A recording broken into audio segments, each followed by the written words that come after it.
Assalamu alaikum dear students, welcome to the Speak Up English Academy. Today we are going to attempt a mock test of IELTS writing part 1. तो आज हम लोग पढ़ेंगे कि IELTS writing task 1 में या part 1 में क्या होता है, उसमें कितना टाइम आपको प्रोवाइड किया गया होता है और आपने उसमें कितने पैराग्राफ में अपना डेटा को जो है अपने समराइज करना है 150 वर्ड्स में. तो सबसे पहले आप क्वेश्चन को आपने केयरफुली रीड करना है. For example, the chart below gives information on the percentage of British people giving money to charity by age range for the years 1990 and 2010. तो हमें इस क्वेश्चन से आइडिया हो जाता है कि what is the structure going to be about. तो हमें इससे आइडिया हो गया कि this is going to be about charity of different age groups for the year 1990 and 2010. उसके बाद हम लोग क्वेश्चन को रीड करने के बाद हम लोग अपना स्ट्रक्चर जो है उसको रीड करेंगे. फॉर एग्जांपल, यहाँ पर एक्स एक्सिस में हमारे पास एज ग्रुप दिए गए हैं 5 एज ग्रुप्स, वाई एक्सिस में हमारे पास परसेंटेज दिए गए हैं और इसी तरह जो येलो बार है वो 1990 को रिप्रेजेंट करता है, जो ब्लैक बार है वो 2010 ईयर को रिप्रेजेंट करता है. इसमें जो हाईएस्ट डेटा है वो 36 से 50 ईयर्स की जो ग्रुप एज वाले हैं उनका है और 51 से 65 ईयर्स की ग्रुप वाले हैं उनका है. 1990 में सबसे हाईएस्ट डेटा रिकॉर्ड हुआ है फॉर दिस एज ग्रुप और 2010 में सबसे हाईएस्ट ग्रुप डेटा रिकॉर्ड हुआ है फॉर दिस एज ग्रुप. तो हमने इसको लिखना है. सबसे पहले इसको लिखने के बहुत सारे तरीके हैं. जो सबसे फिजिबल तरीका है जो मैं रिकमेंड करता हूँ वो ये है कि आपने इसको 4 पैराग्राफ में डिवाइड करना है. पहले पैराग्राफ में आपने जस्ट इंट्रोडक्शन करनी है इस चीज़ की कि what is the bar about. दूसरी पैराग्राफ में आपने इसकी जनरल ओवरव्यू देना है. आपने बहुत सारी डिटेल पर नहीं जाना, आपने बस जनरली इस बार चार्ट को एक्सप्लेन करना है.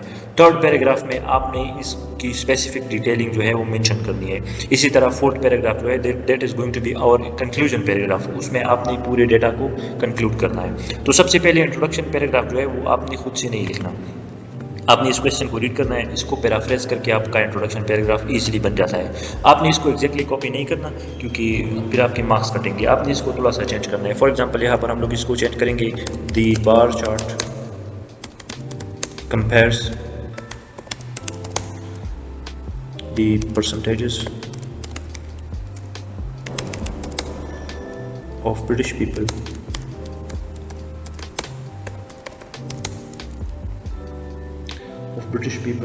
in 5 age groups who donated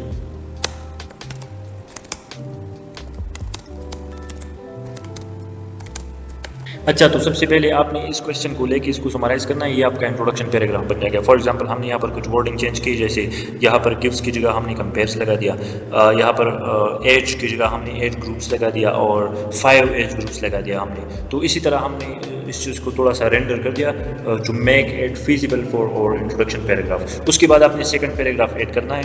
आपने उसमें जनरल ओवरव्यू देना है. उसको आप लोग ऐसे स्टार्ट कर सकते हैं जैसे ओवरऑल जनरली. आप लोग ऐसे वर्ड यूज़ कर सकते हैं इसको स्टार्ट करने के लिए. For example, overall the proportion of, हम लोग परसेंटेज के लिए प्रोपोर्शन वर्ड भी यूज़ कर सकते हैं, ठीक है, of people.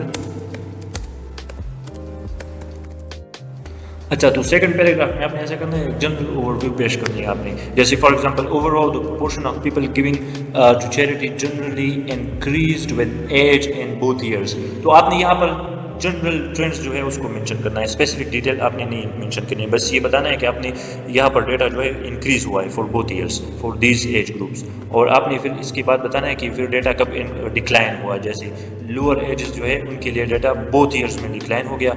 However while donation rates among youngster people decline over the period. तो यहाँ पर हमने मेंशन कर दिया कि ये चीज़ जो है ये डेटा यंगर एजेस के लिए डिक्लाइन हो गया. उसके बाद थर्ड पैराग्राफ में आपने पूरे के पूरे डेटा का जो क्रक्स है, जो डिटेलिंग है, वो आपने थर्ड पैराग्राफ में मेंशन करनी है. फॉर एग्जांपल, यहाँ पर हम लोग स्पेसिफिक डिटेलिंग पर जाएंगे. जैसे इन 1990 अराउंड 17%. यहाँ पर आपने स्पेसिफिक परसेंटेजेस को मेंशन करना है और ये आपने इंडिकेट करना है कि किस जगह पर कितनी परसेंट का डेटा जो है उसने जंप किया है या वो डिक्लाइन हुआ है ऑफ पीपल. अच्छा, आपने यहाँ पर मेंशन करना है, जैसे हमने यहाँ पर देखा कि 1990 को हमने सबसे पहले इस पर फोकस करना है कि यहाँ पर 17% 18 to 25 एज वाले लोगों ने चैरिटी को डोनेट किया, मेकिंग द लोएस्ट फिगर. यहाँ पर लोएस्ट फिगर हमारे पास जो यंगर ग्रुप है उनका आता है 1990 में. उसके बाद परसेंटेज जो है वो इंक्रीज होता है 31% for those of age 26 to 35.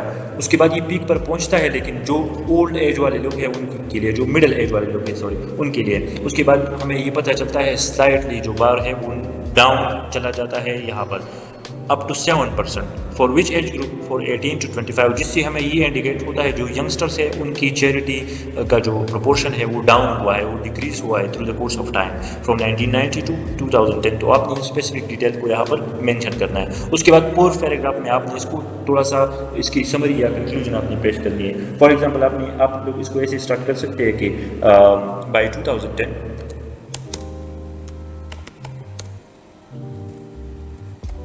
charitable giving among youngsters